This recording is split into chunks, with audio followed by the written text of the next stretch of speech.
کچھ میری آپ سے گزارش ہے کہ میلاد کی محفل کو ذوق والا بنائیں.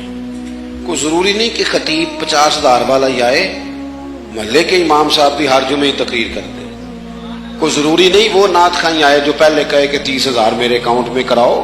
جو بچے یہاں نعتیں پڑھتے ہیں وہ بھی حضور کے طرح نہیں پڑھتے ہیں. تھوڑا سا اس کو، اور لنگر شریف پر اس دفعہ ضرور توجہ کریں. وہ جو شاپر میں چاول ڈالے ہوتے ہیں میلاد شریف کے موقع پر، اسے پیر صاحب، خطیب صاحب، نقیب صاحب، نعت خاں صاحب سارے لنگر شریف ہی کہتے ہیں نا. بول تو دو یار، کہتے ہیں نا. تو لنگر ایک جیسا کرو پیروں مریدوں صاحب کا. یہ جو اسے لنگر شریف کہہ رہے ہیں ان کے حلق سے گزر جائیں گے وہ والے چاول، کچھ بھی نہیں ہوتا انشاءاللہ، گزر جائیں گے. اور اگر آپ نے پکانا ہی ہے لنگر تو پھر آپ پلیٹوں میں ڈال کے پراتوں میں غریبوں کو بٹھا کے کھانا کھلاؤ.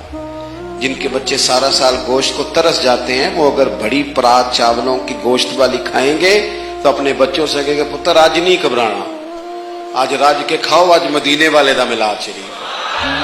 اس طرح کا میلاد منائیں. اور میلاد کے اسٹیجوں پر جو بابا جی بزرگ مسجد کھولتے ہیں، صفائی کرتے ہیں، اذانیں دیتے ہیں، ان لوگوں کو آگے جگہ دیں تاکہ معاشرے کے اندر، سوسائٹی کے اندر چلن بڑے خدمت کا. تو بڑے مہذب طریقے سے، آسودگی سے ہم نے میلاد شریف منانا ہے.